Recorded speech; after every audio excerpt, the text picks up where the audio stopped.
세상에 이제 근거해서 제가 한번 전문의 설교문 전체를 여기다가 이제 기록을 했어요. 여러분이 한번 차근히 읽어보시면 좋을 것 같은데, 제가 간략하게 뭐 거의 기본 내용은 앞에 있는 것이고요. 그것들을 그 작상을 가지고 어떻게 다루겠다는 거죠. 이 설교를 첫 번째 출생과 두 번째 출생의 가치를 대조하면서 좀 들여다보려는 거죠. 지금 니고데모 이야기는 주로 뭐 중생의 원리 뭐 이런 쪽으로만 주로 풀렸지요. 이제 그런 것보다는 예수님의 가치가 세상의 가치를 어떻게 이기고 극복하는가가 초점이 있어요. 그러니까 이 세상은 철두철미하게 첫 번째 가치로 사람들을 평가하고 흘러가고 있고, 그런 가치의 세상 속에서 예수님이 오셨고, 예수님은 어떻게 그 가치를 이제 넘어서고 계시고 도전하고 계시는가가 초점이에요. 결국 기독론이고 아까도 얘기한 것처럼. 그리고 이제 그 가치에 근거해서 만들어진 이 3장의 내용의 독자들인 교회가 어떻게 계속해서 그 가치를 계승해야 되는지를 논의하는, 기독론에서 교회론으로 흘러가는 구조가 주로 많이 복음서 설교에서 쓰일 수밖에 없어요. 왜냐하면 예수님이 핵심이고, 그 핵심이신 예수님에 근거한 교회의 갈 길들을 이야기하는 것이 중심점에 많이 놓여져 있기 때문에 그래요. 지금 간략하게 읽어볼게요. 요한복음 3장은 중생의 원리나 필요성이라는 제목 가운데 흔히 불신자가 물과 성령님으로 다시 태어나야 할 길을 제시하는 전도형 본문으로 많이 다루어지고 있어요. 그러나 이 시간 조금 각도를 달리해서 이미 다시 태어난 사람을 위한, 그러니까 다시 태어났다는 것은 예수님을 믿는 사람들을 위한 성숙의 메시지로 풀어보려고 합니다. 제가 보기에 본문은 이 두 가지 측면을 모두 담아내고, 우리는 이 본문을 이제 안 믿는 사람들 중생해야 된다 이렇게만 쓰였는데 그렇지 않고요. 믿는 자들을 향한 도전들이 있을 거예요. 성숙을 향한 것이 뭐죠? 사람을 첫 번째 출생의 가치로 대접하지 말고 두 번째 출생의 가치로 인정하고 바라보는 성숙한 안목을 가져라, 뭐 이런 얘기를 할 수 있다 라고 하는 것이죠. 그래서 이제 제가 신창원 이야기를 가지고 그가 도주하며 잡혀가는 중에, 그러니까 법은 만인 앞에 불평등이라는 제목의 이제 글이 그가 한 이야기를 주축으로 이제 기사화가 됐어요. 그는 불우한 가정에서 태어나고, 신창원 말이죠. 어린 시절에 배고픔으로 닭서리를 한 것으로 차가운 감옥에 보내지면서 망가지기 시작해요. 대통령 아들은 수십억 수백억을 개인적으로 착복을 해도 병보석으로 풀리고, 자신은 배가 고파서 닭서리를 한 건데 감옥에 가야 되는 이 불합리하고 부조리한 세상에 대하여 이야기하고 불만을 토로하고 있죠. 그는 강자와 약자에게 차별을 두는 법이 존재해서는 안 된다고 생각한다고 적고 있어요. 저는 뭐 그의 이야기를 동조하고 싶은 마음이 없어요. 그의 모습 속에는 타락한 인간의 추한 민낯이 있는 거죠. 사회를 탓하는 모습. 그러나 그의 이야기 속에 참 외면하고 싶어도 도저히 외면할 수 없는 진실이 담겨져 있어요. 그래서 바로 우리를 향한 세상이 외치는 이상적 구호와 우리가 세상에서 직면하게 되는 현실적 구조가 얼마나 다른가 하는 것들을, 이상적 구호는 만인 앞에 평등이에요. 그러나 현실적 구조는 차별과 불평등이 함께 어깨춤을 추는 광경으로 드러나고 있다는 사실이에요. 이러한 이상적 구호와 현실적 구조에 건너기 힘든 차이를 빚어내는 가장 결정적인 이유가 무엇인가? 그 이유는 아까도 말씀드렸지만 세상이 태생적으로 외모 기준법으로 사람을 판단하기 때문이에요. 오늘 본문으로 연관해서 말한다면 지독이 첫 번째 출생에 속하는 기준으로 사람을 대하고 있기 때문이에요. 자, 세상에 사람을 대하는 모습을 잘 보십시오. 그 사람이 무엇을 입었는가를 가지고 사람을 평가해요. 그가 가지고 있는 중심은 좀 중요하잖아요. 그가 거치고 있는 외투가 중요해요. 그 외투가 왕자의 의복이면 거지라도 왕자가 되고, 그가 거치고 있는 외투가 거린의 의복이면 그는 왕자라도 천대를 받는 거린이 됩니다. 이렇게 첫 번째 출생에 속한 것들이 그것으로 평가하는 시대로 가속화되면서 우리의 삶은 결국 수단과 방법을 다 동원해서라도 더 높은 계단을 오르기 위한 처절한 투쟁의 삶이 되고 있어요. 마치 우리의 삶은 원형 경기장 안에서 생사를 건 싸움을 해야 되는 검투사의 삶과 같아요. 첫 번째 출생에 속하는 능력 있는 사람이 되기 위해서 초등학교 때부터 광란의 질주를 해야 돼요. 순위 경쟁을 해야 돼요. 첫 번째 출생에 속하는 미모를 얻기 위해 수없이 많은 부작용을 감수하고라도 수술대에 몸을 맡기는 젊은이들의 행렬을 봐요. 첫 번째 출생에 속하는 지위를 얻기 위해 동료를 향한 간사한 모함과 수근거리는 입과 영혼을 죽이는 언어들이 난무해요. 이것이 바로 죄악된 인생이 만들어낸 첫 번째 출생이라는 족쇄에 묶여 사는 인간들의 삶의 모습이에요. 우리 주님은 바로 세상에 계시는 동안에 이런 현실들을 가장 가슴 아프게 바라보고 계셨어요. 첫 번째 출생의 가치관이 지배하는 어두운 영의 가치관, 그런 세상의 모습이에요.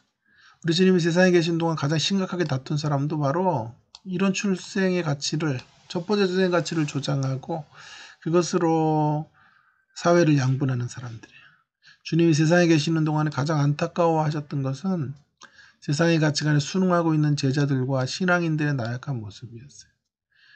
주님의 사역은 초지일간 바로 이런 세상을 향한 도전장을 던지고 그분의 교회를 깨우는 일이에요. 자, 이제 오늘 본문에 보면 이러한 전제를 가지고 본문으로 들어오면요. 제가 보기에는 외모에 속하는 세상을 도전하시는 사역이 가장 적나라하게 드러난 것이 요한복음 3장. 주님은 니고데모와의 대화를 통하여 우리에게 그분이 찾고 계시는 것이 무엇인지 하는 것을 말씀하고 계세요. 정확히 말하면 오늘 본문은 첫 번째 출생의 기준법에 의해 사람을 바라보는 익숙한 세상 가운데서 우리 주님이 바라보는 새로운 기준법이 무엇인지를 알려주는 거죠. 본문에 등장하는 니고데모라는 인물은 그다지 주님과 갈등을 일으킬 만한 사람이 아니에요. 그는 바리새인이고 종교적으로 유대인의 신분, 관원이었고 경제적으로는 매우 재산이 많았던 것 같고 교양적으로는 다른 사람들에게 칭찬을 건넬 만큼의 매너가 있는 사람이었어요. 소위 말해서 모든 사람들의 부러움 사기에 충분한 이력을 가지고 있었어요. 그 당시 유대 사회 여성들이 부러워하는 결혼 상대자 1순위에 속하는 사람이에요. 이렇게 상식적으로 그는 칭찬받을 만한 사람이에요. 그런데 우리의 기대를 깨는 쪽으로 이야기가 전개돼요. 마치 사후정 시리즈를 보는 듯한 의사소통의 니고데모와 예수님 사이에 갭이 생기죠. 니고데모가 예수님에게 다가와 말해요. 선한 선생님이요, 굉장합니다. 호두갑을 떨어요. 하나님이 함께 하시지 않는다면 이런 일들은 이루어질 수 없습니다. 그렇게 이야기를 해요. 주님이 그런 니고데모를 향해 대답하시죠. 사람이 거듭나지 아니하면 하나님의 나라를 볼 수 없다. 이게 무슨 대화입니까? 동문서답을 하시는 거죠. 그러나 이런 동문서답 같아 보이는 주님의 답변은 첫 번째 출생에 속하는 것으로 대변되어지는 대표적인 인물 니고데모를 앞에 세우시고 예수님께서 찾으시는 게 무엇인지를 알려주고 계시는 거예요. 그것이 무엇입니까? 주님이 찾고 계신 것은 니고데모가 첫 번째 출생의 가치관에서 어떤 인물인가가 아니라 위로부터 다시 태어나는 두 번째 출생의 가치 가운데 어떤 인물인가 하는 것이. 주님이 지금 보시는 것은 세상의 관점에서 니고데모가 어떤 소유를 한 인간인가가 아니라 그가 하나님 안에서 누구인가 예요. 하나님 안에서 그가 누구인가. 주님이 중요하게 여긴 것은 니고데모가 가지고 있는 윤리적이고 도덕적인 괜찮음이 아니라 하나님과의 관계 안에 있는 생명의 한울 생명의 유무예요. 주님이 찾으시는 것은 첫 번째 출생으로 내세울 수 있는 외형적 치장물들이 아니라 두 번째 출생의 가치로 다시 살아난 속사람의 진실함과 건강함. 그래서 주님은 니고데모를 향해 충격적인 선언을 하고 계신 거예요. 내가 다시 태어나야 한다. 내가 두 번째 출생에 속해야 한다. 네가 물과 성령으로 거듭나야 한다. 결국 이 주님의 말씀은 단순히 중생의 원리를 위한 교리를 입증하는 메시지가 아니에요. 더 강력한 메시지예요. 주님이 주시려는 강력한 메시지는 뭐예요? 다시 태어나야 한다는 말씀과 함께 지금 주님은 그동안 누구도 감히 허물지 못했던 철옹성과 같은 첫 번째 출생의 가치가 아니라는 벽을 향하여 도전하고 계신 거예요. 아니 더 정확히 말한다면 주님이 지금 그 벽을 허물고 계시는 것입니다. 저는 이 말씀 가운데서 기독교가 말하는 은혜의 절정, 이 말씀이 은혜의 절정이라고 확신해요. 첫 번째 출생의 기준으로 사람을 대하는 그 편견과 차별의 벽을 허무시고 두 번째 출생의 기준으로 우리를 대하시는 주님의 혁명적 요구 안에서 은혜의 정수를 맛보게 돼요. 이것이 얼마나 큰 은혜인지를 알기 위해서 두 번째 출생의 기준으로 나를 대하시고 택하시지 않으셨다면 우리 인생이 어떻게 되었을지를 생각해 봅니다. 그럼 답이 너무 자명할 거예요. 주님이 새로운 가치관으로 나를 대하시지 않았으면 우리는 아마 첫 번째 출생에 속하는 것들을 얻기 위해 처절한 투쟁을 하다가 길거리에서 쓰러지고 말았을 거예요. 주님이 새로운 가치관으로 나를 대접하시지 않았다면 우리들의 삶이란 아침에 일찍 일어나고 저녁에 늦게 누우며 수구의 떡을 먹는 것이 결국 헛된 그런 인생으로 마무리됐을 거예요.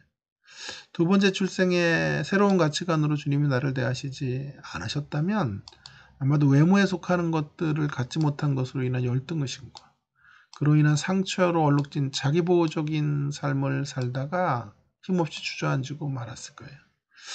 그런 우리를 그분이 두 번째 출생의 가치로 부르신 거죠. 허무와 절망의 벽 앞에서 감히 그 벽을 넘어설 엄두를 내지 못하는 우리에게 오셔서 그 벽을 허물어 주시고 도전과 모험으로 달려갈 새로운 삶을 허락해 주신 거죠. 그래서 이제 더 이상 우리는 세상에 속하는 것들로 인해 이게 예수님의 사역이고 그것이 우리에게 주시는 교훈은 교회된 우리들은 이제 더 이상 세상에 속하는 것들로 좌절하지 않는 인생이 된 것이죠. 그래서 세상에 속하는 것들이 있으면 감사로 없어도 애달퍼하지 않는 사람이 된 거죠. 왜냐하면 어차피 우리는 우리가 가진 것으로 소위 세상적인 능력으로 쓰임받는 게 아니라 주님을 의지하는 것으로 사명의 걸음을 걸어야 하기 때문이죠. 사랑하는 여러분, 어느 신학자의 이런 말을 했습니다. 교만보다 나쁜 건 좌절이다.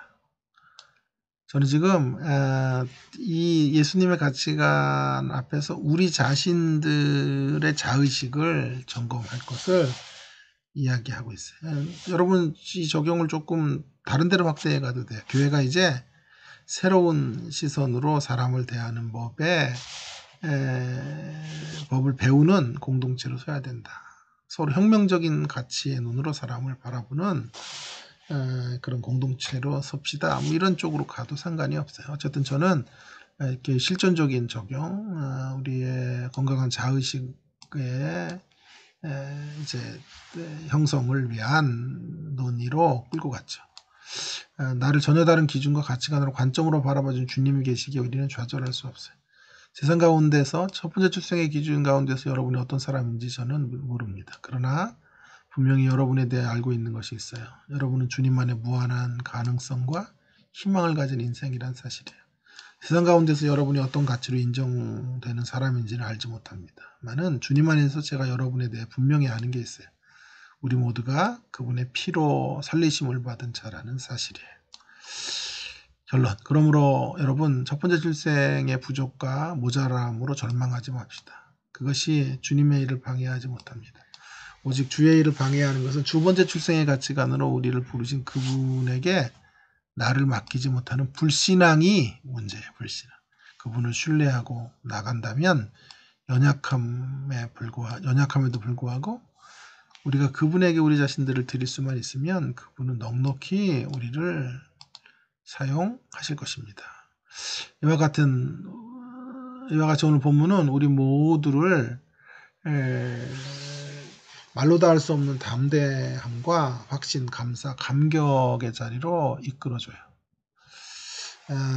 그러나 이것이 전부가 아니에요. 또 하나의 더 큰 적용은 그 감격을 가지고 우리는 진지한 부르심으로 이제 가게 되는 거죠. 아까 제가 말했듯이요. 실존적인 감격, 이제 더 나아가서 교회, 우리가 어떤 가치의 교회를 만들어야 되는가.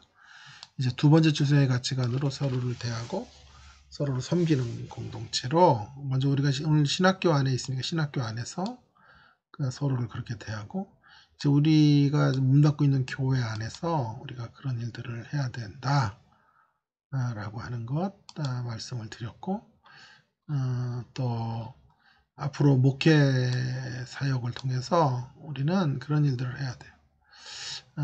저는 교회 안에서도 가난한 사람도 신앙이 있으면 장로가 될 수 있는 그런 목회를 해야 된다고 생각해요. 세상에서 그가 누구인지에 관계없이 그저 주님의 아름다운 형상인 것으로 존중받는 사람들의 모임인 교회가 되기 원합니다. 외형적이고 물질적인 성공이 목표가 아니라 하나님 나라와 그의 통치가 실현되는 그런 교회를 우리가 이루어 가야 하겠습니다. 라는 방식으로 설교를 마쳤죠. 그러니까 설교의 전체적인 흐름은 다시 강조하지만 예수님께서 우리가 살고 있는 세상이 어떤 모습인지를 먼저 서론에서 좀 규명을 하고, 그런 세상 속에서 이제 오늘 본문이 무엇을 말하려고 하는지를 니고데모 이야기와 니고데모를 향한 예수님의 말씀 속에서 설명을 하는 것이죠. 그래서 예수님의 가치가 드러나면 예수님은 두 번째 주생의 가치관으로 새로운 세상을 만들기를 원하셨다라는 것이 정립이 되고, 그것을 통해서 이제 우리를 향한 오늘 우리 자신과 개인과 교회를 향한 메시지로 이 논의들을 확장해 갈 수 있을 거예요. 그래서 우리가 개인으로서 건강한 자의식을 갖는 것, 또 어디로 가요? 교회 공동체로 새로운 가치관을 가지고 사람을 대접하고, 그런 모습으로 오늘 서 있는 이 신학의 과정에서 걸어가야 하고, 또 교회를 그렇게 섬겨야 되고, 우리에게 남겨진 목양의 사역을 그렇게 감당해야 된다 라고 하는 것으로 3장의 니고데모 이야기를 멋진 설교로 제가 풀었죠. 굉장히 잘된 설교라고 생각들지 않으세요? 여러분 한번 다시 읽어보시고, 제가 준비한 것들은 이외에도 많은데요. 오늘 여기까지 하겠고요. 다음 시간에 3장 이후의 본문들을 중심으로 설교적 착상, 요한복음에, 그리고 그것에 근거한 이제 설교를 어떻게 구체적으로 건설해 갈 것인지, 만들어 갈 것인지를 계속해서 좀 논의해 보도록 그렇게 하겠습니다. 여러분, 제가 강의를 하는 중에 이런 착상들을 잘 점검하시고 그것들을 좀 붙잡으셔가지고 여러분의 이제 설교 페이퍼를 만드는 작업에 밑거름을 삼으시고, 그 토대 위에서 설교를 아까 제가 오늘도 보여드렸던 것처럼 몇 가지 스텝들을 점검하면서 만들어 가시면 큰 유익이 있는 수업이 될 것이다, 이렇게 제가 확신을 합니다. 다음 주에도 한 번 더 예제들을 가지고 매 시간마다 제가 가능하면 어떻게 본문의 묵상에서 설교적 작상에서 설교로 나올 수 있는지, 이런 전 과정을 한번 여러분들과 함께 나누어 보도록 그렇게 할 테니까요. 점점 더 좋은 시간, 더 풍성한 나눔의 시간들을 가지려고 합니다. 여러분이 기대를 가지시고, 비록 인터넷 강의이긴 해도 열심히 경청하시고 따라오시고, 또 한번 제 강의를 다시 올려드릴 테니까 꼼꼼히 읽어보시고 교회에서 또 활용을 하시면 좋겠습니다. 오늘 긴 시간 동안 들어주셔서 너무 감사합니다. 또 뵙겠습니다.